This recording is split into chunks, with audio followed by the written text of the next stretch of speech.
right, man. Welcome to Crow 777 Radio Podcast. This is episode 30. As so many of us are aware, in the modern age, we live in a world that is built by the numbers. There's no getting away from it.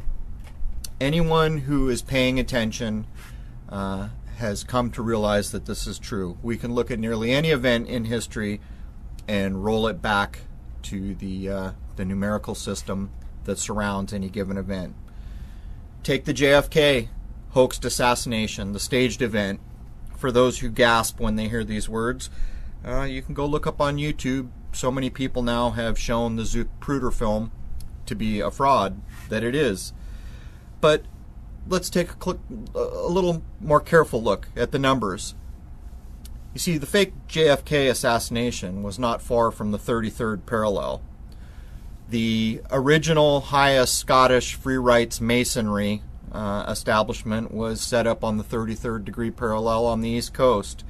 At the moment, is it, I don't know. I was going to say Virginia, but I'm not sure. Anyone can look it up. Charleston, maybe? Anyhow, these numbers, well, let me back up a little bit. We can see the faked Roswell alien nonsense, also at the 33rd degree parallel. As the 33rd degree parallel runs out into San Diego, where I used to reside and spent most of my life, there is a very rich community sitting right there on the 33rd parallel. Everything we see in history is set up by the numbers. As a matter of fact, right on the 33rd degree parallel is Truth or Consequences, New Mexico, which actually has a weird connection to the JFK assassination, because there was a Truth or Consequences club that had to do. People can go look up what that's about. But on the 33rd parallel in Truth or Consequences, New Mexico, is the ridiculous Virgin Galactic, which has been at the supposed space game some 14, 15 years, I've forgotten now. And all they're trying to do is take a vehicle up to the edge of space, fall it back down, and reuse it in 28 or 48 hours or something. And they have not been able to do it. One of the last quotes I heard from the supposed CEO of Virgin Galactic was that space is hard. And yet in the early 60s, the man who would later come through the fake assassination, JFK, announced we were going to go to the moon and come back, and we supposedly did these things in less than 10 years, and still here in the modern age, with all the technology at our disposal, we cannot even take a vehicle up to the edge of space, let it fall back down, and reuse it. This world is not as it appears for the people who travel through watching television, listening to the news, and accepting what they're being told. And that's what this episode is going to be about. I'm going to demonstrate to the listener what television is. And they should be able to put together in their own minds what damage television has done. As a matter of fact, there is no greater weapon in the modern age than television. In a short 3 generations, marking from roughly the 40s, or what has been called the greatest generation, going into World War II. In 3 short generations, the high-minded ideals of a civilization have been brought low, and a big part of this is due to television. Of course, the papers played a role. I just rewatched Citizen Kane, regularly voted the greatest movie of all time. And it astounds me that people could watch a movie like that so long ago and still have gone out and bought newspapers or listened to the news and thought that they were getting anything that resembled an accurate account or the truth. Of course they were not. And of course, in the modern age, people are still tuning in every day to learn about their elections, to learn about some event in the world which is wholesale nonsense. One has to wonder, was there ever a time when the supposed ancient secret knowledge of what is called or held by the Royal Arch degrees or higher in Freemasonry, was there ever a time when these things they supposedly know were meant to benefit humanity? Because clearly they are not benefiting humanity in the modern age. We see nonsense spouted from the television daily. And when those of us who can see through both eyes and understand at some level take these events apart, it always comes back to the numbers, doesn't it? We live in an encoded world. But the real issue at hand here is, are we looking at some semblance of reality, or is it something else? And for my money, it is something else. It is the wholesale social engineering of a world. And it goes on and on and on. And it will go on and on until people come to the realization that they're not being told the truth, and that the main tools in this, in the modern age, are any form of news. Don't care how it comes to you. And of course the television, which now is in nearly every room of every home. And believe you me, the folks who understood the power of television and that it was headed to be in every home, they made the most of it, and that is to our deficit. So this episode is going to be about television, and we're going to talk about things like the American University and the things that television has done, and who owns TV, and how TV came to be, where its origins are, and the people that were behind it. So as we jump into episode 30, let's rethink what we accept as okay in our society. Let's rethink something as common as an appliance that sits in every home, which we have all taken for granted at one time in our lives, thinking it was nothing more than a way to pass the time. Let's rethink these things, and let's jump in. Okay, so as we jump into television, we're going to be addressing a thing that most people take for granted. They see it in their home every day, and they think, oh, what's the big deal? I'm going to make an attempt here to show you that it is a big deal. And as I have said so many times, whenever we can connect 9/11 to any given event, you should understand what is going on here. You could do a simple internet search to understand that we are told The Queen's Messenger, which was a one-act play, was claimed to be one of the first dramas broadcast on television. I think the first broadcasting place was, I forgot. It's a Victorian Palace in London. But The Queen's Messenger was first broadcast on September 11, 1928. Okay? So let's use that as a frame of reference. As I was doing some of the research for this, there was a man named Hal Becker that was in a think tank, and he is quoted as saying, "I know the secret of making the average American believe anything I want him to. Just let me control television." One of the things that TV does, and I'm going to outline specifically the physiological effects of a human being in front of a TV here in a moment, but it homogenizes a culture. And in my last episode, where I was talking about the other side of social engineering, or the side that's a bit separated from television, one of the methods that is used to engineer an entire world is by limiting variety. One of the ways variety is limited in huge groups of people is to take something that's already happened and loop it back into the system. So the average person will probably be thinking, well, what does that even mean? So think of it like this. You have a huge group of people. They have nothing in common. They're not watching TV. And what are they going to do in a day? Well, each individual has almost limitless things it could think of to do, or he or she could think of to do. And that would be a lot of variety. But now consider the modern society, where we all watch TV. Like 75% of America watch it for over 6 hours a day or something like this. We're all influenced by what we're being shown. And one example of that is when you go into work the next day, someone's talking about a TV show that they saw around the water cooler. What you're looking at is homogenization, the reduction of variety. And one of the key ways to socially engineer is to limit variety. And the television is perfect for it. Think of maybe fashion, how every couple decades the fashion of, say, the 80s will loop back around and be popular again. You're looking at social engineering.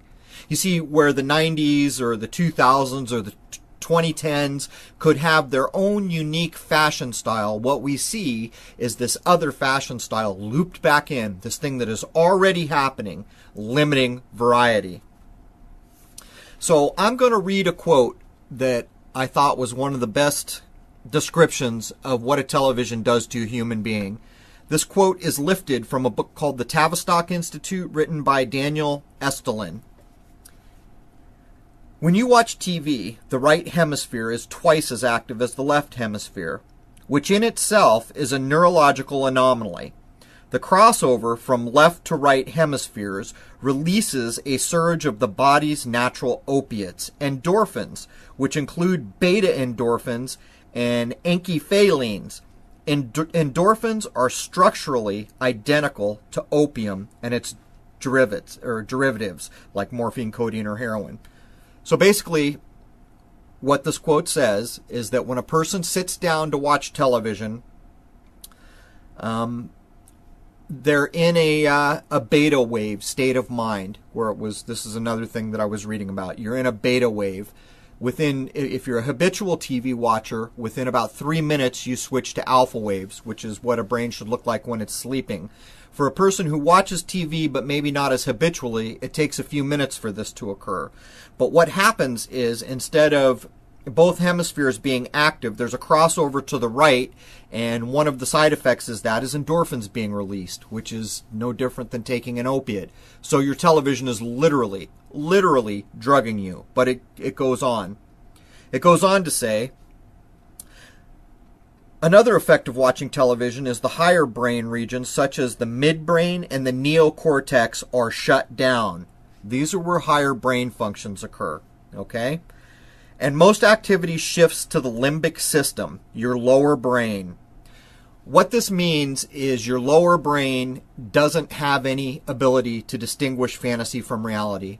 And television shifts you out of your higher mind that does have the ability to do these things, and it shifts you into a very susceptible, suggestive state of mind. And again, your brain waves have shifted towards a sleeping pattern. Moreover, these lower brain regions cannot distinguish from reality from fabricated images. This is a job performed by the neocortex. So they react to television content as though it were real, releasing the appropriate hormones and so on. Too much activity in the lower brain, or the limbic mind, leads to atrophy in the higher brain regions. Now, that's the only quote I'm going to read in all this, but basically I read this across numerous studies in different shapes and forms with differing amounts of information. What it comes down to is a habitual television watcher, which watches more than 3 to 4 hours a day, when they sit down, within a few seconds, about 30 seconds, your brain waves have switched, and you have switched over into your right mind and are beginning to fall into your limbic or lower or reptilian mind, which cannot distinguish fantasy from reality. A person who's not so habituated, as I mentioned before, who maybe only watches an hour or two a day, it takes a few more minutes, but the same thing occurs. And again, the endorphins are basically an opiate, so your television is drugging you. So these are the physiological effects. And the reason I bring this up is because so many people come to the channel who consider that they're very aware of what television is, and they get this mindset like, well, I can safely watch television now. It's just not a true thing. I record certain things to do research all the time, but I am never, ever, ever, ever at a point where I think I'm above it. I understand what the TV is doing. I understand what it is trying to do to me. One of the things that I do to try to combat that as I'm doing my research is I constantly say to myself, where was the camera?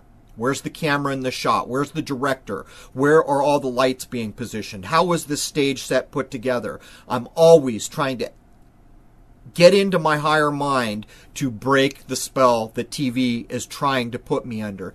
And it's a difficult thing, because while you're trying to research a TV show and looking for critical details, at the same time you're sitting there trying to say, okay, the camera must have been at this angle, there's lighting over here, and all these other things. It's a difficult thing. But at the end of the day, I limit to a very few hours a week of research programming that I will look at. And quite often, I never watch the whole program because once I've seen a certain amount, I have what I need, having done the research. And so there it is. So as most people are familiar with, in America, the big three networks that sprung up first with television were NBC, CBS, and ABC.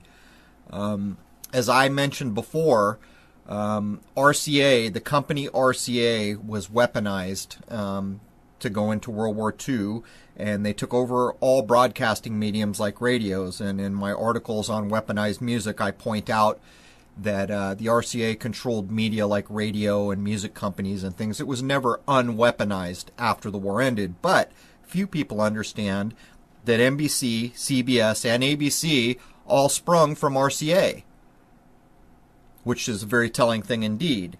And while you can go through and look at recent counts that claim something like 5 overarching corporations own all broadcast media in this day and age, that's a bit deceptive. Because what you find if you dig further is that all the people that sit on the boards of these supposed 5 corporations are all members in things like the CFR, NATO, the Club of Rome, the Trilateral Commission, the Bilderbergs, all these supposed entities which actually pull the puppet strings and control this world. And what we find is that it's not really fair to say that 5 corporations own these major broadcasting facilities for all of television, when in fact all the people involved are at a higher level on these boards, like the Trilateral Commission. And that even sets aside the idea that people are putting forward that the Black Nobility, or the Venetian Black Nobility, which established the first banking out of Italy or Venice or something like this, are actually the highest level of organization that control things like NATO, the CFR, and other things. And people can go do a lookup on Black Nobility. By the way, of course, this includes the Rothschilds and the Rockefellers and families like this, but it almost seems that these are the public names that are allowed to be bandied about and hated on by the common man, when in fact, if you look up the Black Venetian family names, they will be less familiar to all of us. And there are differing accounts how Black Nobility plays into this, but at the end of the day, we can draw lines all day long to British royalty and, of course, the Vatican. And these are members in one way, shape, or form of what's called the Black Nobility. And by the way, if you're wondering why it's called Black Nobility, they picked up the moniker Black because of all the dirty tricks that they apparently played to hold power. And I would urge anyone, Jungle Surfer, other channels like this have done extensive work on these very old royal family names. And again, I would urge you to go look up Black Nobility. And I could do a breakdown of what corporations own what and which are owned by Disney and the 157 other channels that are owned by Disney, but it doesn't really matter. When you look at the accounts that are attributed to 5 corporations owning all broadcasting, already you begin to see a problem. But then when you understand that the board members in all these organizations are in higher overarching international policy law making committees and whatnot, you see the problem. As far back as 1917, there are congressional records in the United States that show people like J.P. Morgan of banking fame had put together a commission to go establish what were the 12 most influential newspapers in the United States and then go buy them up. And this is exactly the kind of thing that is covered in movies like Citizen Kane. So there it is. You're looking at monopoly at a level that is really unacceptable. And if the average person understood what was going on, they probably would not be so inclined to use the services and products of these places. And to take information like this and focus it back, like, let's look at something like investigative journalism. Is investigative journalism a real thing? Well, under the scenario that I just laid out, it's not really possible, is it? Because you're looking at any supposed journalist as an employee of a corporation that is traded on Wall Street. And as every human being should be aware, who does a corporation serve? Well, a corporation serves its stockholders and its board of directors. That's who a corporation serves. So the idea that some employee of a corporation is going to go out and cause trouble for the corporation itself is patently ludicrous. It's never going to happen. And, you know, in America, so many of us grew up in school being told about the Fourth Estate. And, you know, this is just more nonsense. In the same way that I will tell you that all space travel is a lie, that nuclear weapons and nuclear energy are a lie, that the description of this world is a lie, it is no different. You went through school being told this thing that helped maintain democracy called the Fourth Estate, in other words, media, the news, was this special thing that would keep tabs on elected officials in the three branches of government, and they would do their investigative work, and they would find wrongdoing and report it. Well, that's a lie. And you can know this is a lie simply by looking at who owns what and who they are working for. And when you begin to know these things and look back at the textbooks in school, well, how is it that the people who put textbooks together couldn't know what I know just from simply having looked it up? Well, the truth is they could. But this begins to tell you a little more about how overarching the system with, you know, that we're living in goes. You're darn right. Not even school or textbooks are free from it. And here in a minute, I've got a list here that demonstrates that universities, I mean prestigious universities like MIT, like Stanford, like Berkeley, like the University of Michigan, were infiltrated prior to the onslaught of the social engineering that went on during the hippie era by the intelligence agencies. And this is not an arguable thing. This is documented. It is published in many books, which means one of two things. Either they published lies wanting people to think this is true, or the people who actually wrote the books did research and published it, and yet were never challenged having published this information. So there it is. And maybe I won't even bother to list them out, but there they are. You know, the most prestigious universities are on the record as having being infiltrated by places like the CIA and other intelligence agencies. And one of the really insidious things is they were very interested in the manufacturing of LSD, as an example, during the 60s era. And where did all those drugs come from that the hippies were on? Well, of course, they came from the universities, which begins to demonstrate what we're talking about has legs. But even worse is the psychological aspects of what went on in universities and is going on today in universities, and how it's even gotten into Hollywood. And in here in a minute, I'll talk about how a show is planned and then, you know, goes up and gets ready for production. And I'll try to look up some of the information and present it here, that there is actual documentation of psychologists from the Tavistock Institute being in Hollywood and getting their hands on the scripts right before it goes into production to be sure that the social engineering and nonsense is included in everything, basically, that goes out in TV. And by the way, before I move on, I want to point out a few things. Well, I want to point out one obvious thing that people can look at. You know, you see so much of what's being said here, and then you try to track it back to things that we can see and understand. Well, let's consider Janis Joplin. She was one of the archetype agents of the system used when the Tavistock Institute declared war on the youth of the 60s. And they did declare war. There are documents that demonstrate that we're not supposed to go out into the public. People have them now. You can look them up, where they are frankly flat out saying we are now in a state of war with the youth of this generation, and it should be considered as that. This is what they're telling their people in a document that says these documents need to never see the light of day. But even consider the name of Janis Joplin's band.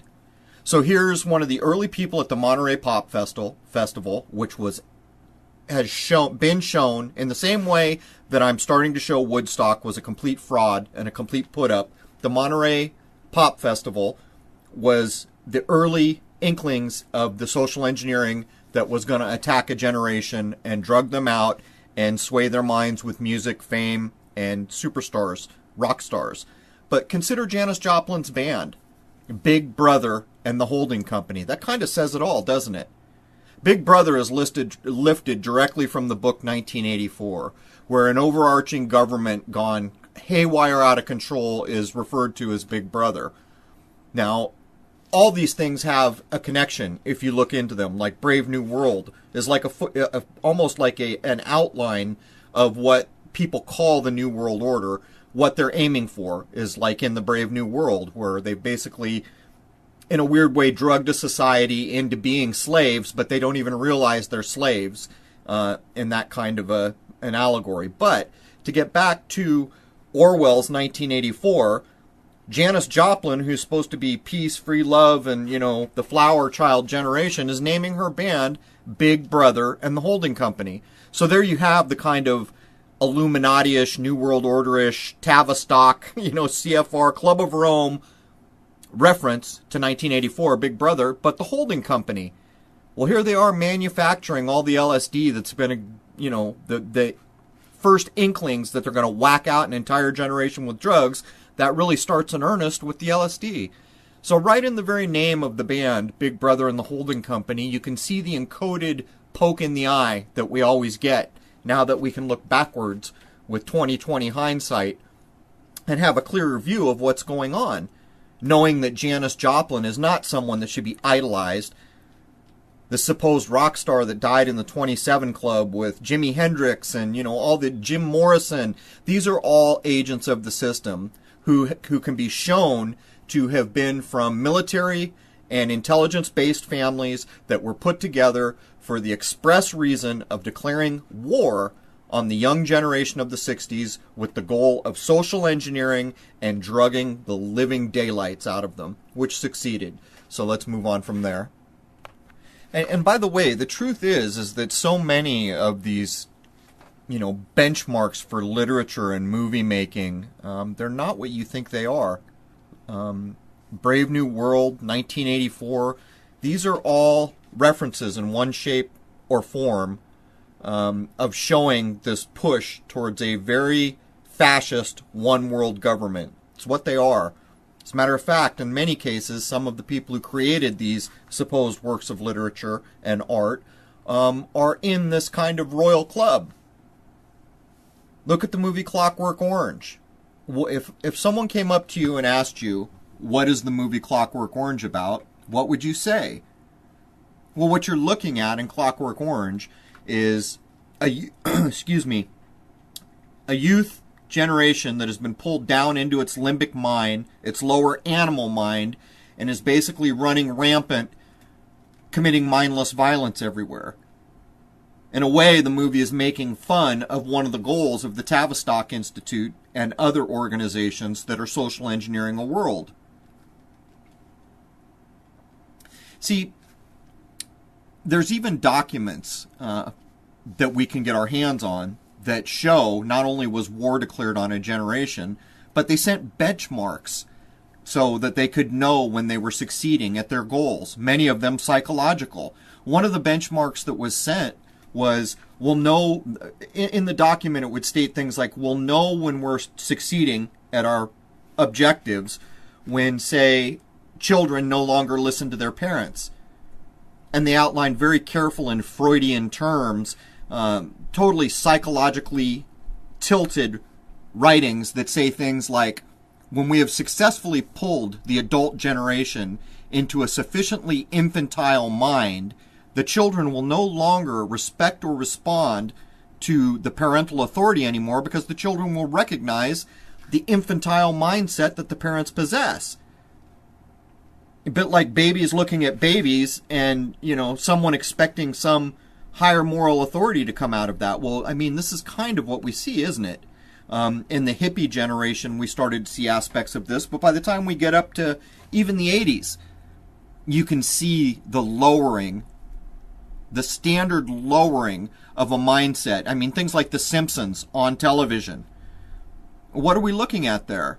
If you go back and look at the earliest versions of The Simpsons, you're looking at kind of the lowest echelon family that can be shown at that time. And it evolves from there to kind of like Daniel Tosh that we have now, where throwing up defecating, urinating, farting, all these things are high comedy now. Well, that's not possible in a society that's higher minded, which begins to demonstrate that the benchmark set by Tavistock to pull the adults into an infantile mindset that is so overarchingly obvious that the children will no longer even listen to or respect them. And we've kind of reached that level in many ways. And all we have to do is look at our television, look at the programming, look at how much defecation, drunkenness, people wiping out as a form of comedy, and you step back and reframe that in your mind to understand and categorize what you are actually seeing is basically an animal mindset, a manipulation of an animal mindset which corresponds directly with Clockwork Orange, which was making fun of the society they were aiming for, I would submit.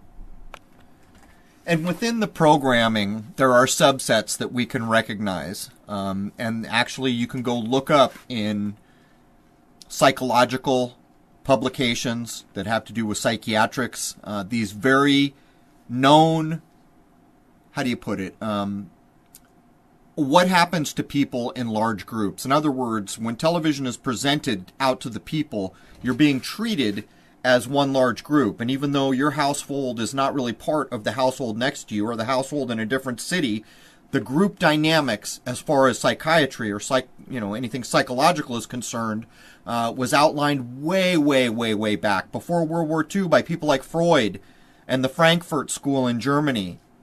This is where the Tavistock Institute put all its kind of eggs in one basket way back then. And then branched off from there. But one of the methods they use, I read the outline to it, and then I read about how Tavistock implemented it. And it's called a shock campaign, where basically something really drastic happens, like, say, a terrorism event. But what the news does and what the information sources do is they work very diligently to keep everyone in the overarching group that's watching what's going on their television. They keep all the details fuzzy. And this is a psychological aspect that is planned and implemented. So they put up a terror show, information comes out about it, but not really quite enough so that you can get your mind around it. Then they released conflicting information. And then they do all these other things ensuring that the group as a whole never has a clear picture of what's going on. The known end result of this is it breaks morale. See, the whole idea here is it's a bit like a workers' union. If you have a workers' union, the people in charge get worried because someone might stand up against you. See, television is being used against the masses in this very same way.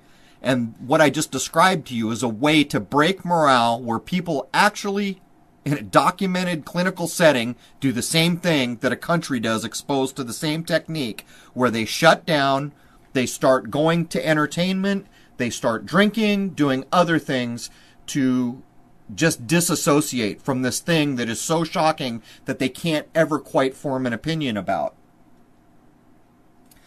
There's another thing that is implemented called segmentation of society. And what it basically comes down to is they segment society. It's actually a good example is going on in the presidential election right now, where so many of the op-ed pieces and things in newspapers are carrying ridiculous stories like a man saying, well, I want to vote for Trump, but it's causing so much trouble in my marriage. What can I do? You know, this kind of battle of the sexes baiting.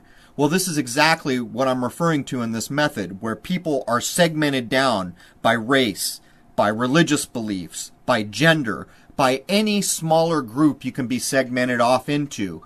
And then, you know, you're piecemealed out and different tactics are applied. And, you know, like right now we are seeing it in the Black Lives Matter, the race baiting.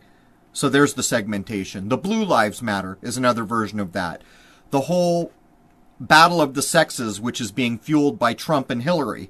These are all aspects of the social engineering I'm talking about here, and it's in real time. You can look around yourself right now and understand that you are seeing what I am talking about, and I am telling you flat out, this is places like the Tavistock Institute and other people who are interested in controlling an entire world population, playing psychological operations on the world as a whole. But as far as I'm concerned right now with Trump and Hillary, it's, focused in the United States. But, that's not even really true. I just did an interview in South Spain, and the people there are heavily invested in the American presidential election.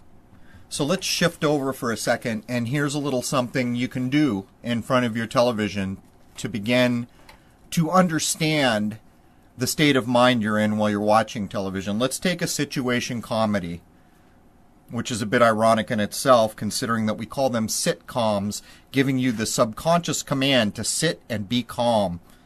Calm down, sit down, watch this. A sitcom. Turn on any sitcom and hold yourself in your higher mind and concentrate not on what's going on the screen, concentrate on the laugh track. And what you will find, what I have found, what I believe you will find, what I think you will find, is that if you concentrate on the laugh track of a situation comedy, it will become so annoying that it will literally ruin any possibility of you sitting there and enjoying or being entertained by the show. If you hold yourself in your higher mind, do not allow yourself to be drugged down into your limbic system and fall into the kind of zone state that most of us watch TV in, and just hold yourself up and concentrate on the laugh track. Over a very short period of time, it will become so annoying that you'll almost be thinking, how could I sit here and watch this and never have noticed just how annoying this is? Give it a try. Another thing you can logically examine is news formats, say like cable news, like CNN or Fox or some other 24-hour news cycle. Quite typically, the news is delivered to you in very short, seamless segments. As a matter of fact, I sat down to test some of what I read about it, and it was correct. In a 30-minute time span, you could be presented with as many as 30 or 40 news items. The way it's done, and I confirmed this, is a news item is brought up and a couple of sentences with very plain language, dog, man, very plain verbs, is presented to you. So say one news item is 3 sentences, each sentence has maybe 6. A long sentence would have like 10 words, and I'm not even kidding. So if you logically look at how that news is being presented, and then you take, for example, what could we look at? Let's look at maybe Afghanistan. There's a country that has a long, long history. And so you're being presented this news item about Afghanistan. You get 2 sentences, somewhere around 15 words total, with very simple nouns and verbs. Is that any way to report on a place that has this huge history, huge numbers of peoples, huge numbers of events? You can kind of see what I'm getting at here. It is a very insidious way to manipulate an already zoned out mind looking at the television. And again, the things I mentioned before about keeping details fuzzy and this kind of thing goes on. And as a matter of fact, a bigger news story might run a really long time, a whole minute and a half or something like that. But you can go and look at any given day on these 24-hour news cycles and see how this is done. And it's a very telling thing. This is no way to be informed. And that sets aside, even if we don't consider that we're being zoned out by the television, but just the method they're using to supposedly inform you. And I would submit you're not being informed at all. There is no intention to inform you, and half the time the things they are saying are made up out of whole cloth. There's no basis in reality. And we know these things about the news. And yet, up to 75% of this country, by some of the stats that I read, get 100% of their information from the television. And this is insane. This is exactly what feeds the beast. If large numbers of us could begin to realize the simple facts that I'm outlining here, maybe things would begin to change. But, I've given you a couple methods here. Go test your sitcoms. Go test your news. Look for the things that I've talked about here and begin to recognize it for what it is. Moving on.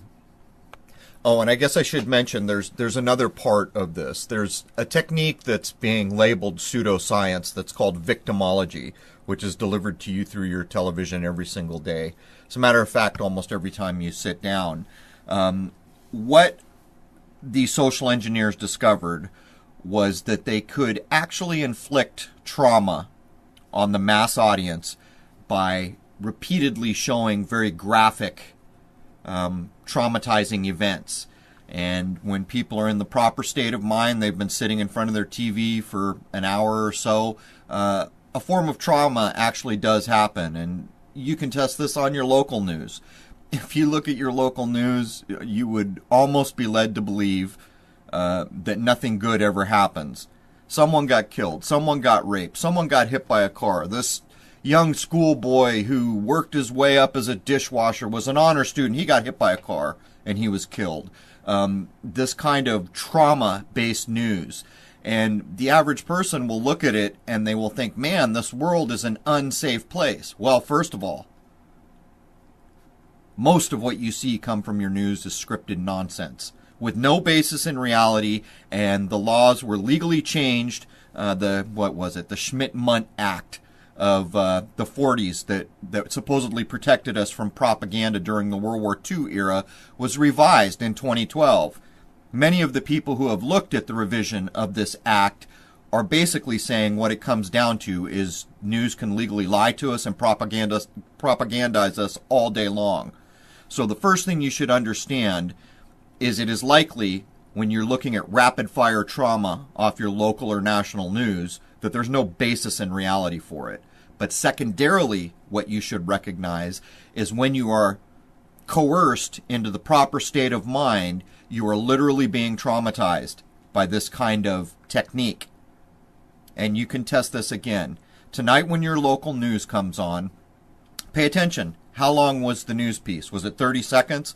Were there 2 sentences, 3 sentences with 5, 6, 7 words apiece in those sentences reporting that segment of the news? How many news items are you presented with in a half an hour? Your local news is a little different because they're going to jam sports and weather in there, of course, but even the weather is weaponized. As a matter of fact, on the Weather Channel, which has become a major purveyor of fear porn, they have shows with names like the Weather Underground. Well, in some of my past shows, you can remember that the Weather Underground was an invented terrorist organization from the 60s and 70s. As a matter of fact, during the Obama campaign, he was palling around with terrorists was one of the big nonsense things they invented. And of course, they were referring to the terrorist organization, the Weather Underground, and yet here we have the Weather Channel, a national channel, calling one of their segments the Weather Underground. Every person that is older than 40 years old understands what the Weather Underground is. There's a subconscious effect by this. But to get back to the trauma, when your evening local news comes on, you live in that area. You should have a pretty good idea that if you went out in your car every day, would you witness a rape? Would you witness a murder? Would you witness an accident? You need to start to pull this back to reality. Because in your lifetime, what you witness in real life would have the biggest bearing on what you think about the world. But yet we're substituting this for what the television tells us. And when you see your next local news, count. Start counting from the first news item presented for 30 minutes and see how many of them fit the trauma method of manipulation, of mass psychological manipulation that is an outlined method of the Tavistock Institute and other places. So there's another thing you can look at to begin to firmly put the stamp of disapproval on your television set and understand what it is actually there for and what it is actually doing. So moving on down the road. Okay, so let's look at how television combines with print media and other so-called news sources to basically commit trickery and fraud right in your face. And we'll use WikiLeaks as an example. This was covered pretty well in the book Tavistock Institute. It's covered online in a number of places, and anyone can go to the typical mainstream services to look up the dates regarding WikiLeaks. So WikiLeaks, the fraud WikiLeaks, so many people are aware that Julian Assange and WikiLeaks is just a site set up in an effort. Let me preface this. What I'm about to tell you is why the news and print media and television handled it in the way they did.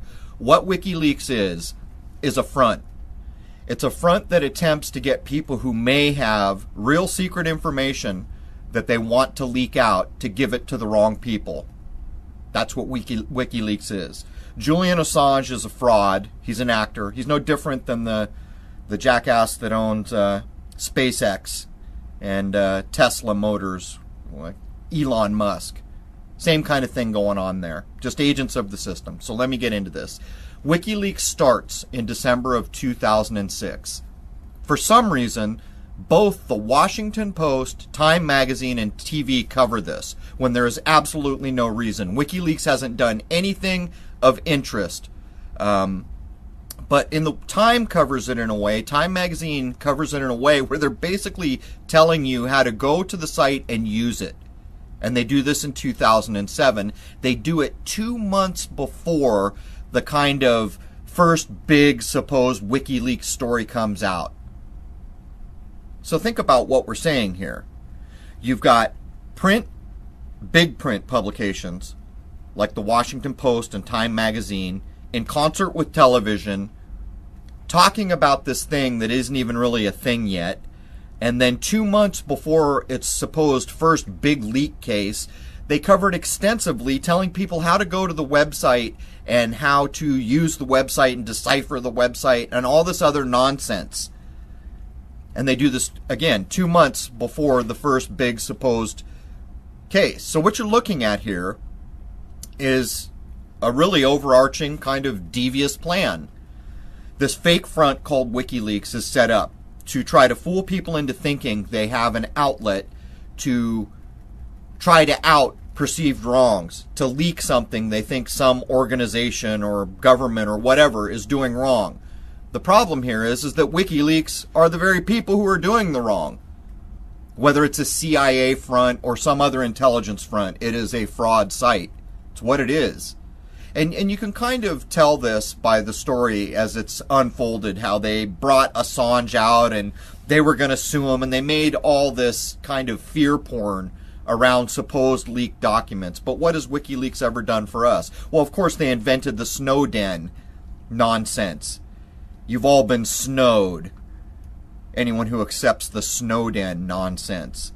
It's an ongoing thing. And in these events, we can logically decipher the nonsense. And in the case of WikiLeaks, it is trickery and fraud, all backed by a massive information machine.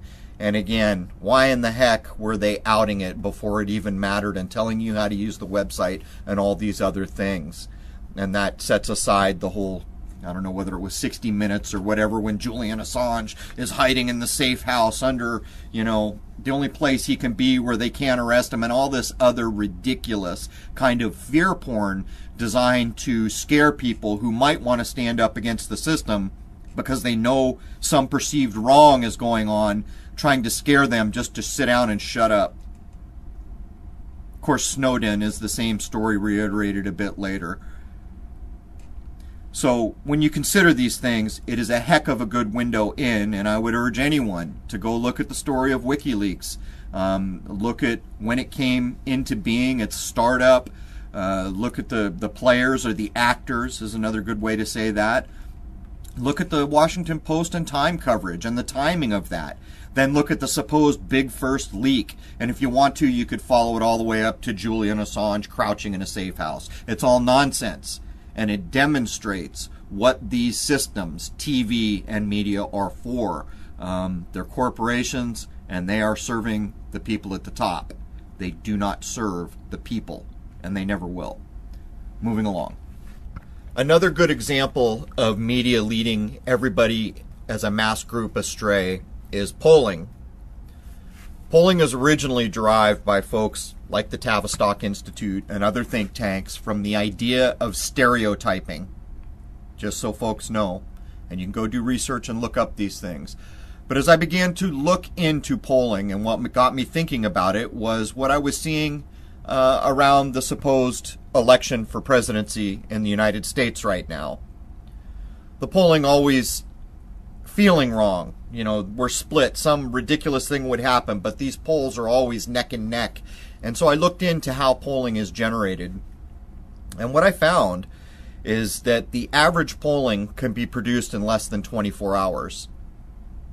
What you're looking at is corporate media needing a tool to sway the opinions of people. In other words, say you were behind this one thing, but the polls came out and told you the thing you were behind was only supported by 6% of the population. What would that do to your overall motivation to back the thing you think is correct? That's just kind of a small example of what polling does. But on a larger frame, like with a presidential election, when you constantly see the polling neck and neck, which is so often the case, and it goes up by a point, it's almost like watching a sports game where your team is about to score the goal and you're so invested in that extra point and you're so invested in who wins, us and them, all these ideas wrapped up in it. But ultimately, you're looking at a corporate institution wanting numbers to sway public opinion and having a poll produced in any way they would like it to be produced in less than 24 hours. I would urge people again to go out and look at how polling is put together and use a critical eye. Don't fall for the overarching statements and the claims. Look a little more carefully, knowing that the place that presents poll numbers is a corporation serving itself. Keep that in mind. You know, so often when I'm watching a movie or some television show and I see things encoded into it, both in the set and what's being said, or gestures, you know, not too long ago I ran a piece that showed Mary Tyler Moore singing with David Letterman and Michael Keaton, the first Batman, an old Paul McCartney and Wings song, dance number, and they're all wearing football jerseys, and the line something, "Watch the town explode." As she says that line of the song, she sweeps her hands in front of two football jerseys that say 9 and 11. This is some 30 years or more before the events of 9/11 will take place in New York, and they are doing the skit in New York. But I've always wondered, how does that part of the sequence make it into what gets televised or put into a movie?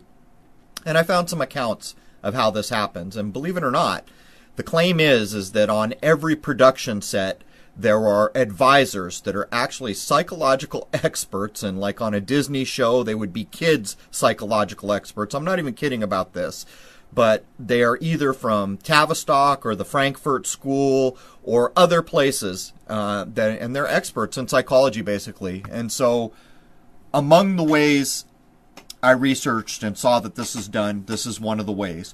So someone comes up with a story, and I suppose it could be some outside person from the Hollywood scene, or it's young people, quite often, but in their 30s or 40s, that come up with the story.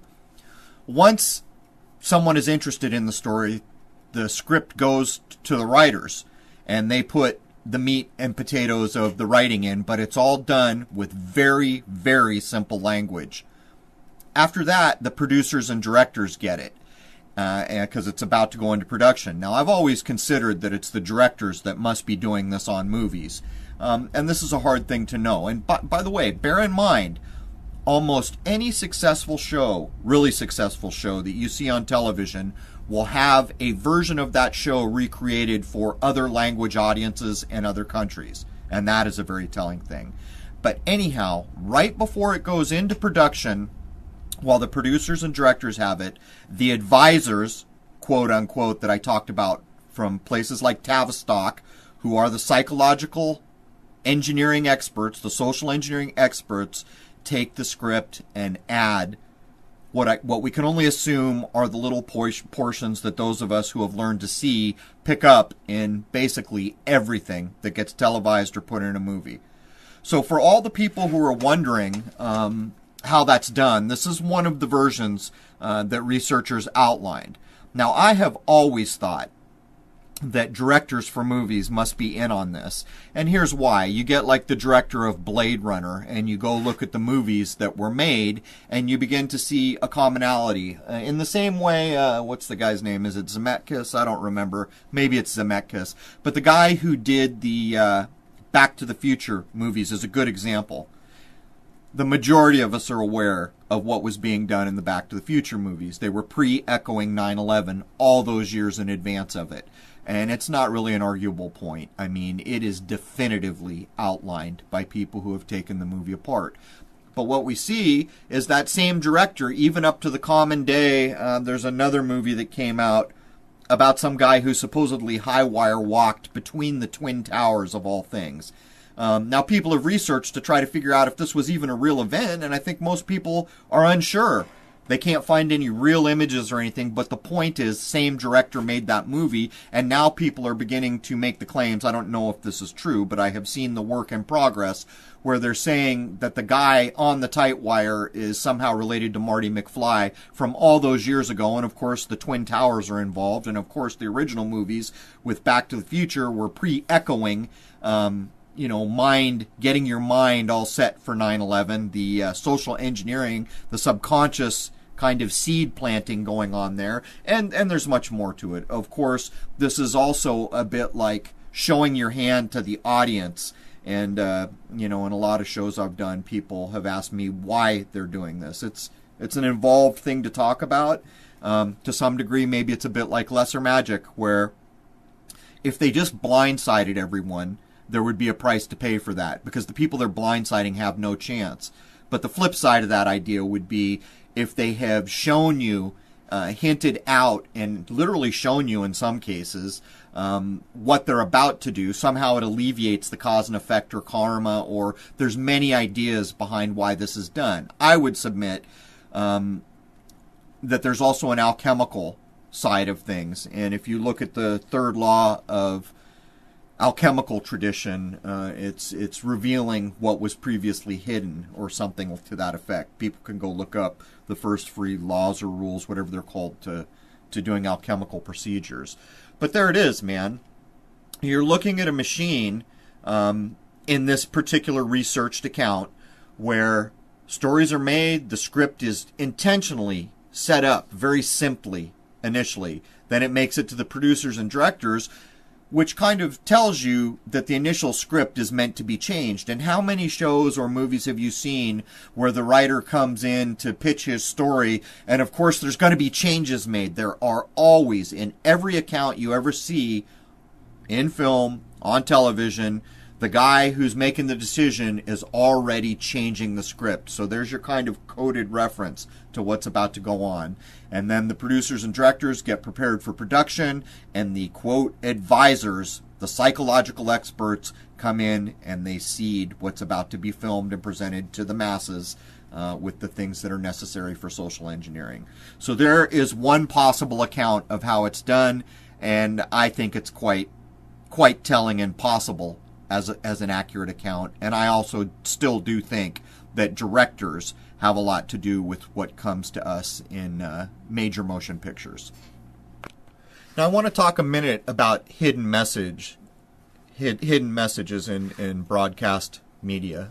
People are pretty familiar with the things we were told in school way back in the day, like in the 50s, before the laws to protect us changed, in like print alcohol ads.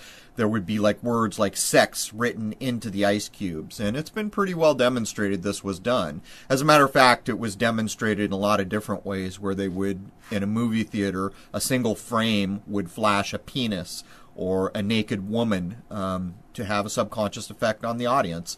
And we know these things are done. As a matter of fact, if you go on YouTube, you can still find people in Disney ads and other things taking them apart in the same way, finding the word sex, or, a penis built into a castle for Little Mermaid or something like this. You can go research this and see that it's been done up into the modern age.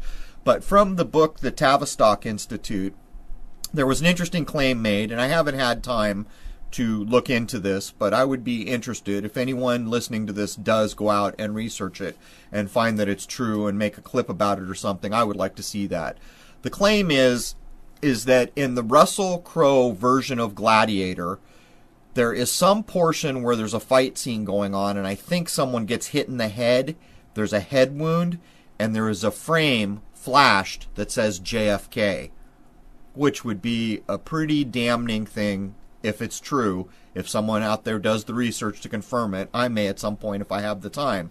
And remember again, JFK assassination was just another staged event.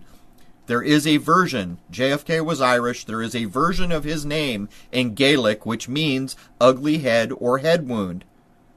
And of course, all the 33-degree Masons around the JFK hoax, I mean, we've kind of already covered that. Gerald Ford, I believe, was a 33rd-degree Mason. Hoover was a Mason. The guy Dulles, head of the CIA, I don't know if they were all 33rd-degree Masons, but they were all Masons, and they all had to do with the investigation of the supposed JFK assassination. You can see the nonsense. Not only are the foxes guarding the hen house, they built the hen house. It's all nonsense. But to get back to the hidden messages, this kind of thing has been demonstrated to go on. And I would imagine if someone just wanted to make a channel about this, they could probably start taking just about anything that's broadcast on TV, taking it apart frame by frame, and maybe begin to uncover this method still being used. And again, in the book Tavistock Institute, it is claimed this is going on. But let's take this idea a bit further and relate it to our children. In the same way that you might write the word sex in ice cubes to affect adults in an alcohol commercial, is this next idea possible? And I think there's some there. Have you ever noticed how all the things that are supposed to be teaching your kids, educational TV and other things, they're animals. They're talking animals that have been kind of mixed mashed, given the ability to talk, walking upright, but they're animals teaching your kid, like on Sesame Street. Or another good example is SpongeBob, because I think there were so many studies done at one point that demonstrated if your children watched SpongeBob, they had something like an 80% chance of being less intelligent, which is not hard to imagine. When I was a very young kid watching cartoons and say Batman came on, well, in a way I would idolize him. Or Aquaman, in a weird way that would be like my kid hero. Well, think about someone having those same feelings for Patrick the Starfish, who's a complete moron.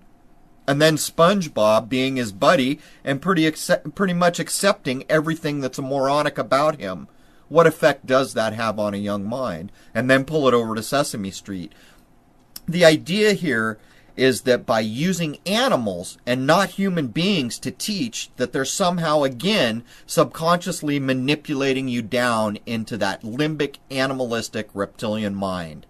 I would need to look into it a lot more, but I absolutely think there's something to this. Just on the face of it, if we look at Disney, it's a mouse, it's a dog, it's a duck. It's always an animal that is interacting with the children. And I think this is part of the overarching sociology and psychology aimed at an entire population of a world to dumb us all down into the limbic mind and basically start to become the animals that their early psychological work claimed we were in the first place. In other words, making up this idea and then working very hard over generations to make this lie become a true thing. And in this case, the lie is that human beings in mass are no better than animals. And so there's something to think about. Okay, that is the end of the first hour. There is so much more in the second hour. I go into so much, and I even begin to address how we can take measures to begin to break some of the social engineering that is going on as individuals. I talk about how to do that with variety and other methods that I've mentioned here. But last night, I'll mention this before I close out. Last night our clocks fell back. Traditionally, this is usually done in the fall on a Sunday, and the reason I remember this is because how many times has this happened and people show up to work on Monday at the wrong time over and over? Well, last night, today is Sunday, and the clock changed last night. And this is another form of social engineering. There is no reason at all to switch the clocks. Some of the excuses when it was initially implemented had to do with giving farmers more daylight, and I always remember the supposed quote from some supposed Indian chief, if there ever was such a person, but the quote was this, a supposed Indian chief saying, only the white man would cut a foot off the bottom of a blanket and sew it back to the top of the blanket and think he'd change something. Now, I don't know the veracity of the source of this, but the idea of it shows exactly what's going on. And here's the thing. It pulls us out of the cycle of time, and it does it near the equinox each time. And equinoxes are very key, as I've covered for so long, so often. And this morning, my mother had gone out to go to church, and of course she was an hour early because there was no one there yet. It's confusion, right? What's the purpose of this? You can logically begin to deduce that this nonsensical thing that has no real modern value that you can assign to it in any way, and you can even question the validity of why it was originally done to supposedly give farmers more daylight, of all ridiculous things.